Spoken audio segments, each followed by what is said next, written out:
Welcome everyone to Old Heads and Young Minds, where experience meets new perspective. And today we are coming to you with episode 3 of our podcast.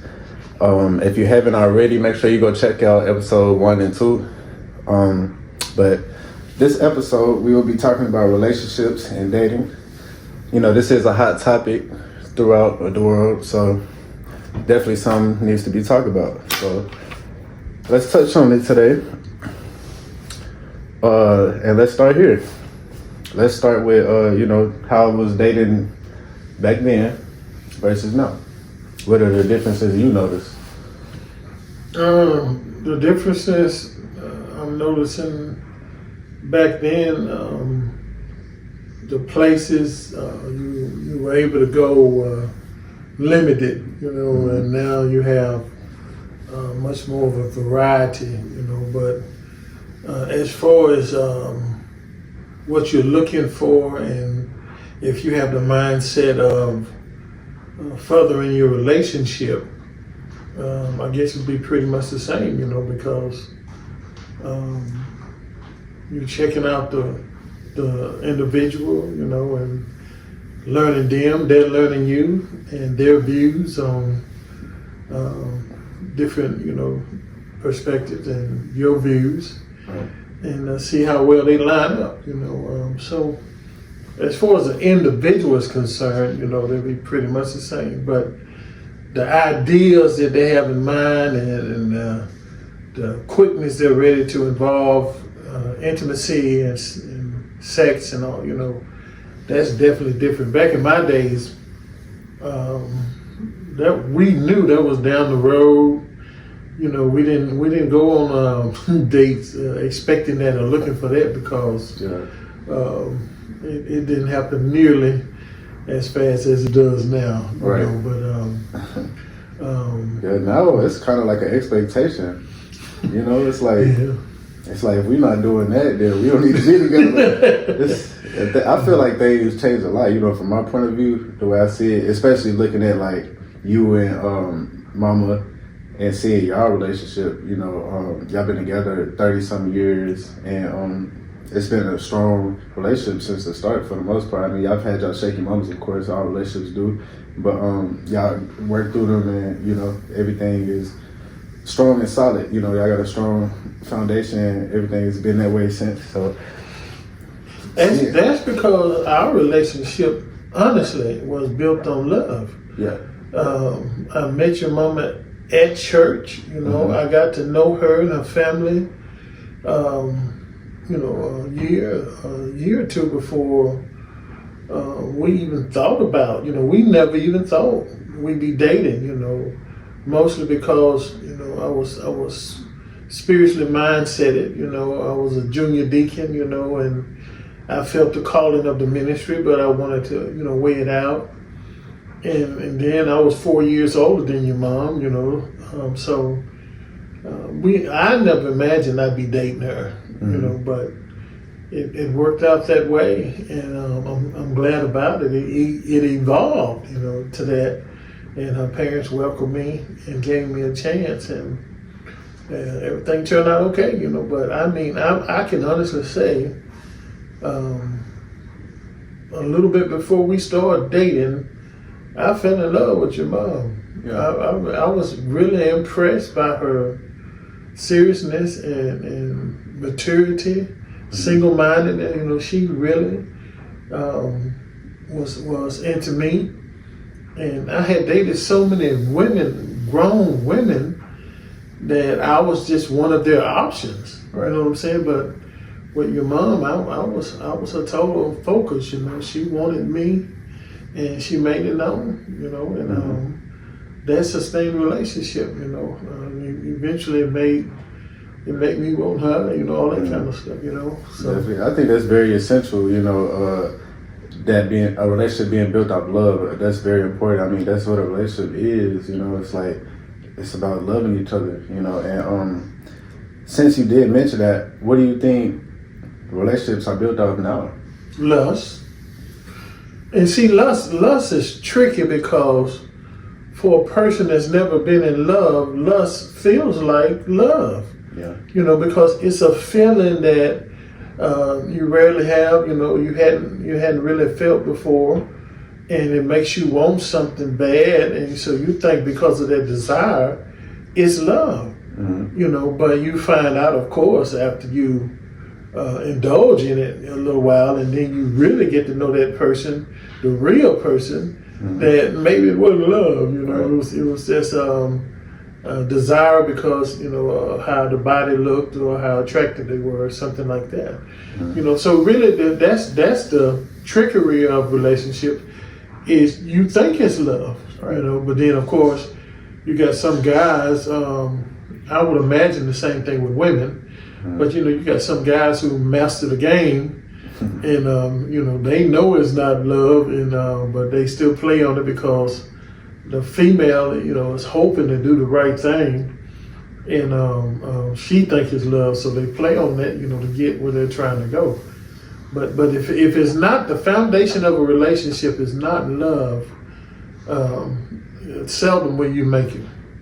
I hear so many people, so many podcasts and different, broadcasts talk about how do you get your woman to do this, and my woman won't do this, won't say this, and all this kind of stuff, and they actually have, people, counselors and all.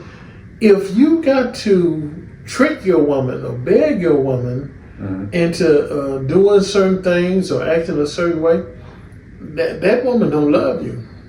I rarely have I even had to ask my wife for anything. It just comes with the territory, She gives to me like I give to her, and whatever she senses I need, she gives it up without me even asking.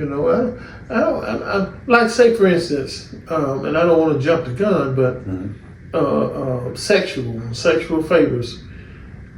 We've been married 34 years, and I told my wife from the beginning, if that's not a priority for her, if she's not in the mood, if she's not feeling it, then let's not do it. I'm not asking you to indulge me, and allow me to fool with you physically and all that kind of stuff while you lay there.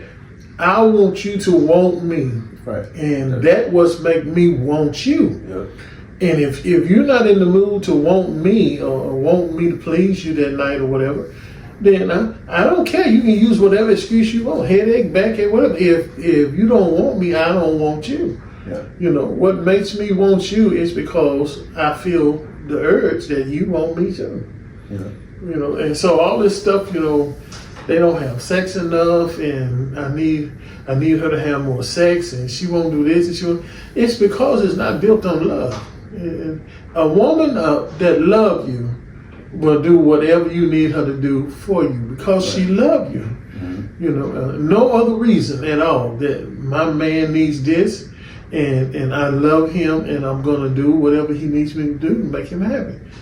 That's it. In it's question. But nowadays they try to figure out ways to trick them and talk them into doing this, and favors for one another. That kind of stuff.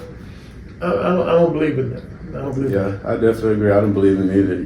You mentioned some red flags. I was actually going to ask you, about different, things that you could look out for to tell, if, what it is, love, lust, you know what I mean? And you mentioned some of those, the way people talk about, it's like they try to make a manual for how things should go, and stuff like that. It's just like it doesn't even make any sense. You could just tell it's not built off love, just by if you really pay attention. You know what I mean? But a lot of people get lost in that feeling. You know what I mean? Yeah. But sex is a powerful thing, and once you have sex, y'all pretty much connected. You become one in a way. And like it's a dangerous thing to play with. The Bible says sex is like fire.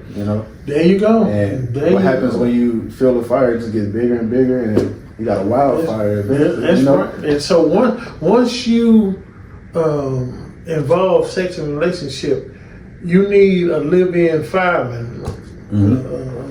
So whenever you get on fire, all you got to do is roll over and ask the fireman to put it out. You ain't got to call down to the station and ask for them to send the firemen and that kind of stuff, you know, and pick out. Do y'all have Italian firemen? Do y'all have black firemen? No, you know, you already married your fireman, and all you gotta do is roll over and you let your fireman put out the fire. Yeah. You know, that kind of stuff, you know, but they have steered away from that nowadays, you know. They just want the action, you know. They don't want what all involved with meeting needs. See, love is an action word.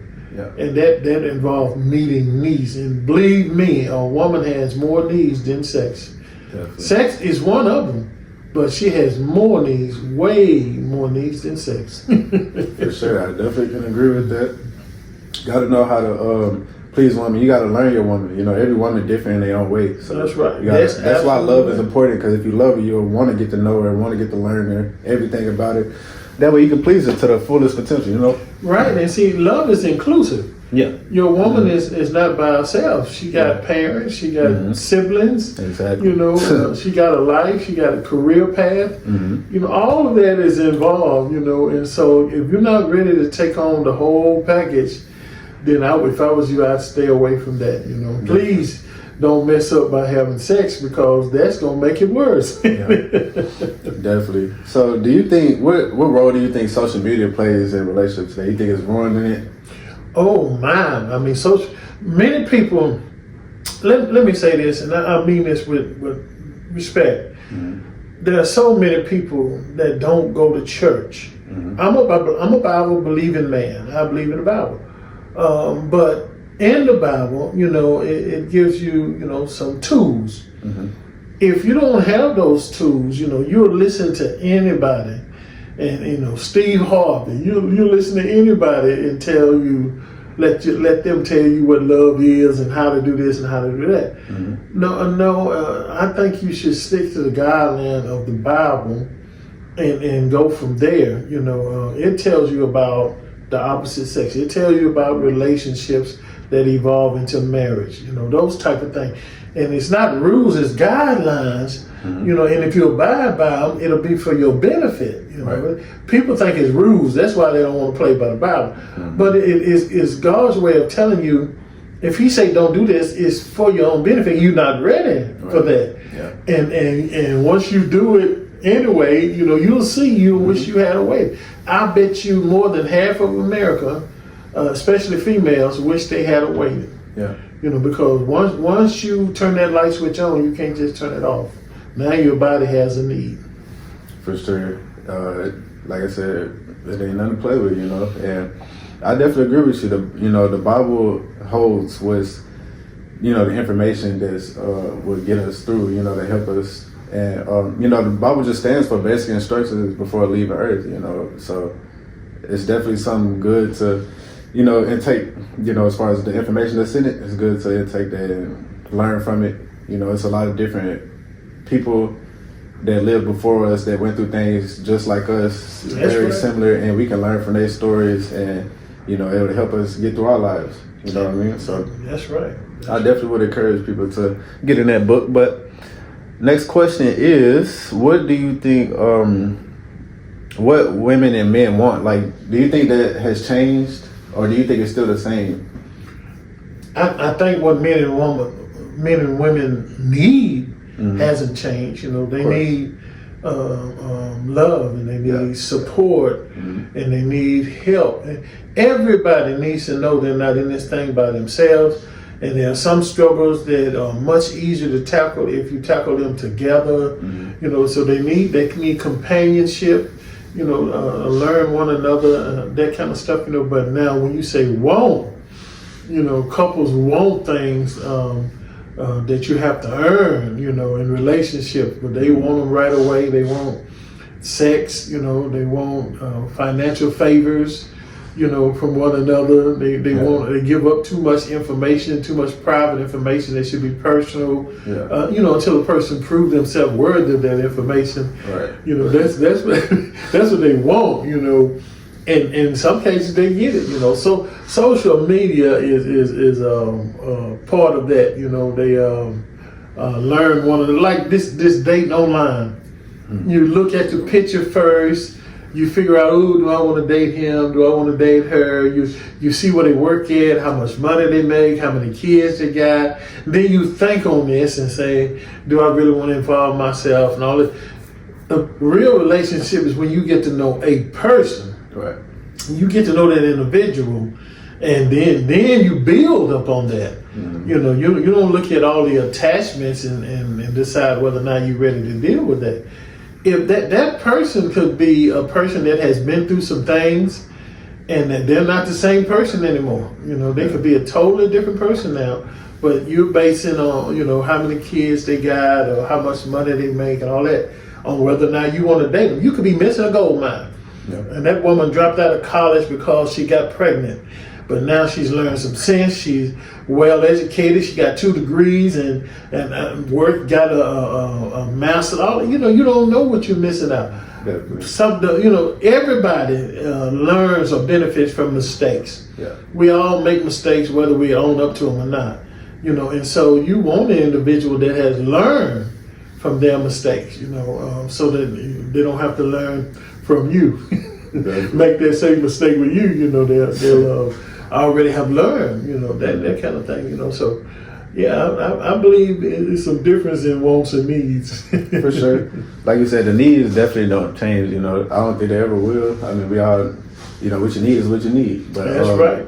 Of course, what we want is like, man, with the things I see in this generation is really crazy. Like, especially like from females. Like you said, financially, one for sure. Like, it's like a requirement to have certain things before you even date. Like, I've seen women online say, "Oh, you gotta make 100,000 a day. You gotta be a millionaire." You know, stuff like that. It's just all these big requirements and expectations for people, and it's like, I think social media definitely plays a part in that too. There's so many different opinions. They listening to Cardi B and listening to Megan Thee Stallion and all these different female opinions on what should go, how this should go, how that should go. You know, the rappers really have a big influence, you know, in the world especially for the audiences that really pay attention. Like, it really affects their lives, like in the way they live and stuff. I even noticed it in mine. Like, just looking back on it, on my life. I was actually doing it earlier today. I'm looking back at my life. I'm just like, all the rap music I listen to and the artists I listen to, I start really like diving into them, who they are as a person and what type of music they make. And I started seeing it the way it affected me. Because, you know what I'm saying, what you listen to, stuff you intake, this what's going to come out. Like, you know what I mean? Right. And while you're talking about that, you know, the women that they talk about and what the women do and how much fun they have, that becomes the kind of woman you're looking for now. You know, and in most cases you're gonna find, you know, I can't find one of those. Definitely, that is so true. You know, but see, in relationships, I'm gonna give you one example. Like, say, sex. They want the sex, but they don't want what comes with sex. You know, most women on birth control, on the pill, or they use some type of preventive. Most men use condoms. You know, at the very least, they try to pull out because they don't want what comes with sex, and that's what really takes away from evolving into marriage. It's like, of course, you know, you want to be whatever, financially ready and mentally ready and all that, but if you love that woman, when that woman tells me she's pregnant, I'm not saying, oh my God, what happened and you got to get rid of it. I'm happy. We'll figure out how to take care of that baby. Right. You know, you better not get rid of my baby. That's my baby. And that baby with me and you makes me even love it more. You know, and so you can't detach from sex what you want and keep what you want. You know what I'm saying? That's the pattern of relationship. You can't detach what comes with a relationship and keep what you want. You know, you either in it or you're not. That's so true. It's like people just want the good parts of everything. Like, it don't come with the bad. You know, y'all gotta understand that it all works together. The good and the bad works together. You know. That's right. So you can't have one without the other. Let's talk about marriage. Do you think that marriage is still the goal of people today, or do you think it's not? What do you think about that? I would say it's 50-50. Marriage should be the ultimate goal, because marriage is a commitment above commitments. You know, marriage says, I've been through the process of elimination. I've looked at the different contestants, you know, and that kind of thing, and I've searched the world over, and I don't think I'm gonna find no one better than you. You know, you make me happy, and I want to wake up every morning looking with you. You know, in the fights I got to fight, I want to fight them with you on my side. See, I see a lot of couples, especially women, you know, who settle, and they settle with sleeping with a man or letting a man live with them, you know, that kind of thing. But the man never marries them. That's the ultimate disrespect to me. If I'm going to give you what you can't buy in Kmart, you know, a woman's body, my body, you know, my time, you know, my innermost thoughts and my help, you can't buy that in Kmart. So if I'm willing to give you all of me, I need you to, you know, commit to give me all of you. You know, and if you're not ready, that's fine, but that means you're not ready for this either. Yeah. So many women give up, you know, their bargaining tools, so to speak, you know, because they want that part of the relationship, you know, bad. And so they'll settle, you know. I'm not going to lose him because he already said he's not ready for marriage and he don't want no kids and all that kind of stuff. Well, if he's not ready for marriage and he don't want no kids, that's cool. But he's not ready for me. That's not going to change. How I really feel on the inside 10 years down the road, that's not going to change. I want kids. I want a family. I want to be married, you know. I want to be chosen. I want to be selected above all other women. That kind of thing, it's not going to change. You know, you settle, and if you settle, you'll never find the right man. You know, you just settle for one. You know, so that's why I think a marriage has been left out, so to speak. You know, and then there's some who do it but don't do it right. Yeah. You know, they just do it. You know, for the title. But how many marriages? They don't have commitment, you know, they have cheating by both parties multiple times. You know, that couple shouldn't have gotten married in the first place. Yeah. That's right. You know, until you're ready for a commitment, and a commitment means for richer, for poor, for better, for worse, in sickness or in health. That's my boo. That's who I want, you know. And whatever we got to fight through, we'll fight through it. We'll work through it. You know, whatever. When I say fight, I don't mean putting your hands on it. I'm just saying fight together, you know. But you got to include all of that, involve all of that for a real relationship. I wouldn't give up none of that. Definitely, for sure. That all plays a part in a role. I think that marriage, definitely one of my personal goals, for sure. You know, I want to get married. That's what I've always seen, you know what I'm saying, as my example from my parents, you know, you and mom. I always admired what y'all had and made that a goal for me, you know, to find something like that. And I may have started chasing it a little too early, though, because I was looking for, you know, that in high school or stuff, you know? Well, it's a different generation now. Yeah. Women like your mom, they're still out there, but they're not as easy to find, and they're not in numbers. You know, they're very few out there. That's what makes it so special is when you find that one. When you hold on to them. You hold on to it because you know that you might not ever get that opportunity again. Right. And if you do, it might be a long time before you meet somebody else, you know, that you consider worthy of marrying. You know, when I met my wife, I've said this, you've heard this many times before. The first thing I said, once we started, you know, dating, I got to know her, I'm going to have to take her off the market, you know, because once men figure out who she is and what she's about, she's going to be scooped up. You know, I need to get her off the market before other men find out. You know, right now they're leaving her alone because, you know, she's young, you know, and a lot of men are a little timid because she was very beautiful. And then she have her parents who chase, you know, other men off. But one day somebody gonna get past that Rockweiler and really get to know her, and they're gonna want her too. All right. So I didn't have time to play around. I immediately decided I'm gonna take her off the market because she was the right kind of woman. I mean, look right, built right, thought right. I mean, she was the image of her mother in a younger version, and her mother was a lawyer woman and faithful and house cleaner and church goer and obeyed her husband. Support. Oh man, I mean, you can't find a better woman. So once I saw all these qualities, I'm gonna get this woman, and I'm not gonna give up. Right. And I ain't gave up yet. Yeah, I definitely think that's how it should be. Once you come to that realization, that acknowledgement, that's when that's the one you go take off the market, like you said. Let's talk about cheating and deal breakers. Do you think that cheating is a deal breaker, or do you think that it depends on something? Well, in most marriages, it's a deal breaker.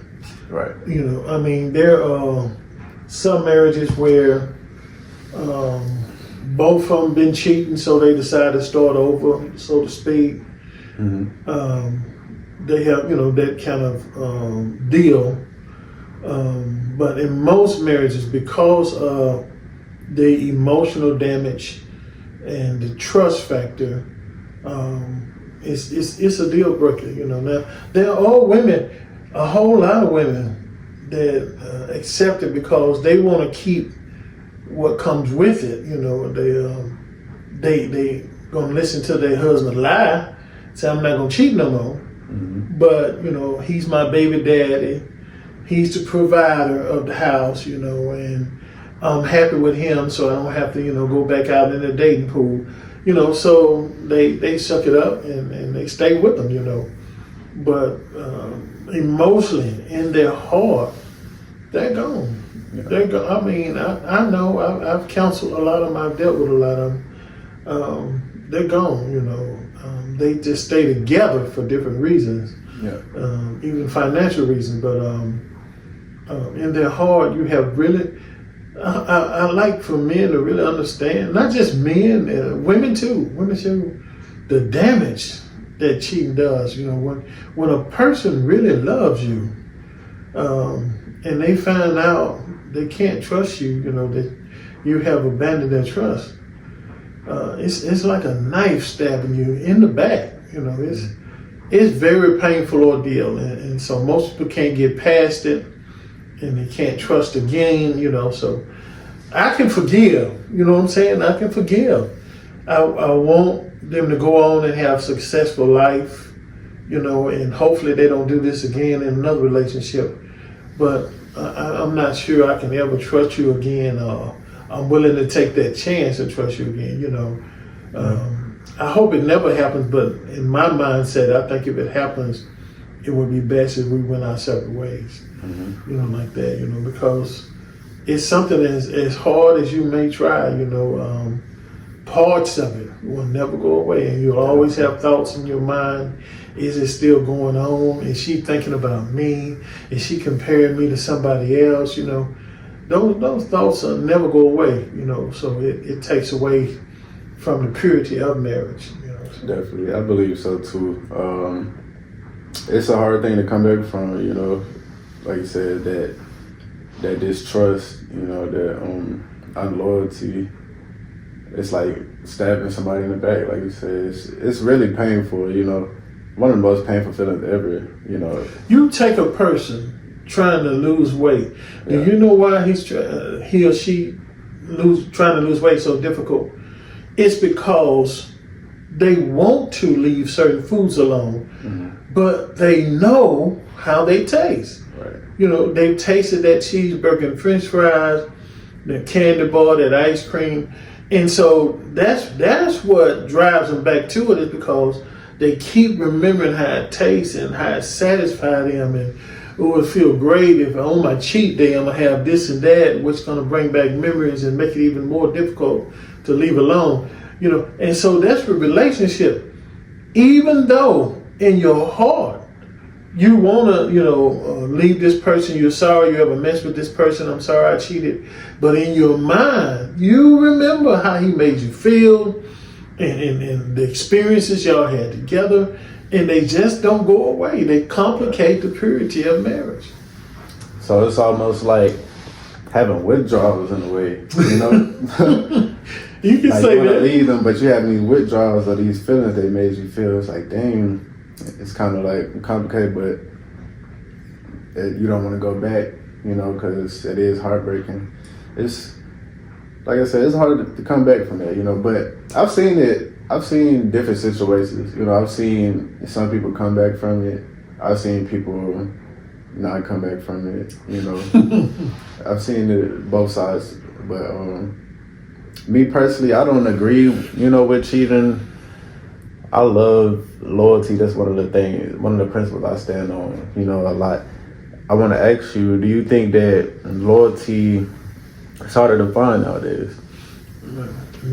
Pretty near impossible. That's why, it's one of those characteristics. When you do find it, you need to keep it. You need to try your best not to mess it up, because it's rare that you'll find it twice, and even more rare to find it 3 times, So when you do find it, male or female, friendship or marriage, either one, you hang on to it, man. You don't mess that up. And I've seen some people with good friends, mess it up behind a woman, or behind another man. I don't care how fine, how cute, and how sweet. It don't compare to loyalty. When you got somebody they gonna be there. They got my back. I can trust them. That's priceless. That's really priceless. But when you got people you wondering, you thinking, you hoping, they in a whole nother category. That's not loyalty there. Whole other category, man. It's shaky. You gotta have those kind of thoughts. Is this person really, on my side? Are they really having good intentions? Things of that nature. When you have those kind of thoughts, it's shaky. Like I said, you can't really trust that. A lot of homeboys find out who their real friends are in court. Yeah. They get in trouble and that's my ride or die, we cool and all that. But when a deal is made to him, if he tell on his partner and he found out his partner made that deal, it's heartbreaking. I could have made the same deal with you, but I chose not to be a snitch. But you decided if they give me probation, I'm gonna tell them. It's just a difficult thing, to find someone who's just loyal and going to do whatever it takes, to secure that friendship or relationship. Definitely, for sure. I definitely agree. That's a crazy example too, like how I see that so much.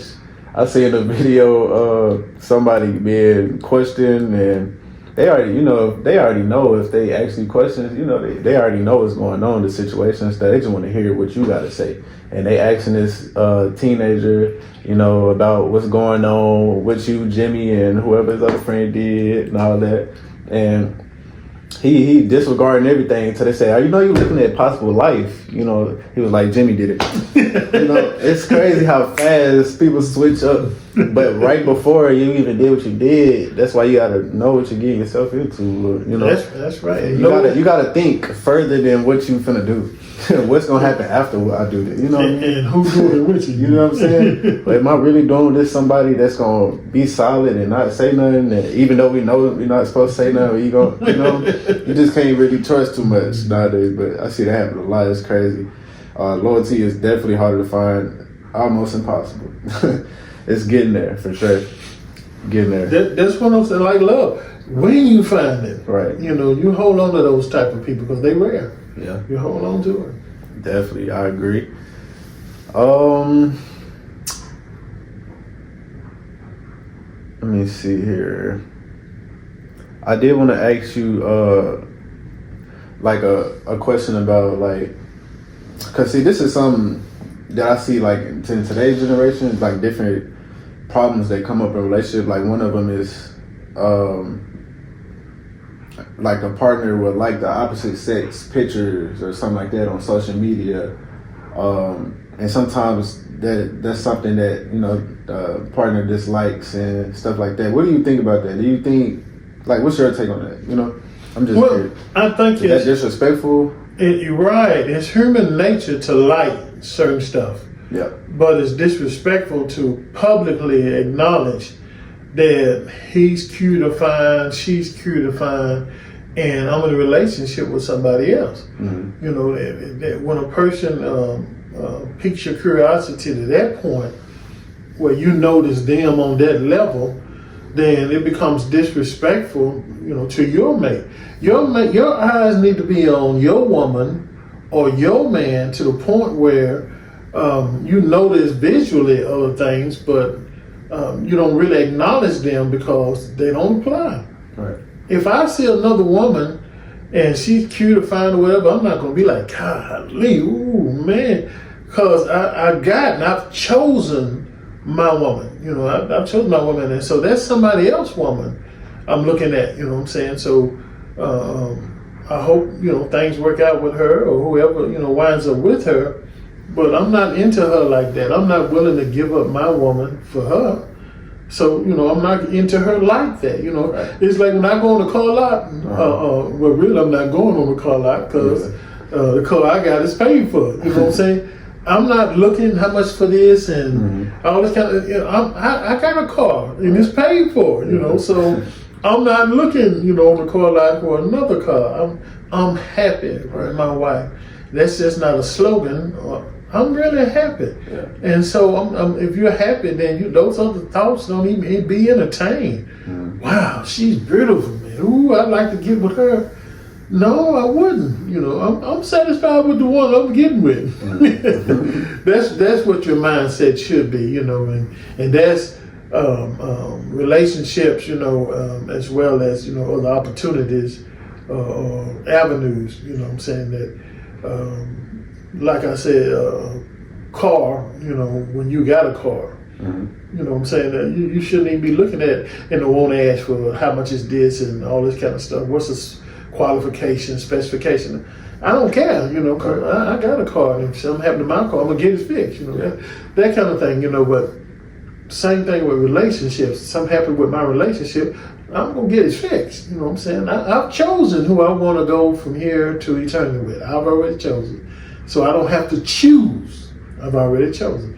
And so I don't, acknowledging that light, when you click on that light, it's not just disrespectful to your mate because other people are going to see it, but the person that you clicked on, what are they going to think? They're going to respond or react to it too. Yeah. You know what I'm saying? So you're saying you want a reaction. Right. That's what you're really saying. I want this person to say thanks or what's your name or what you doing this weekend.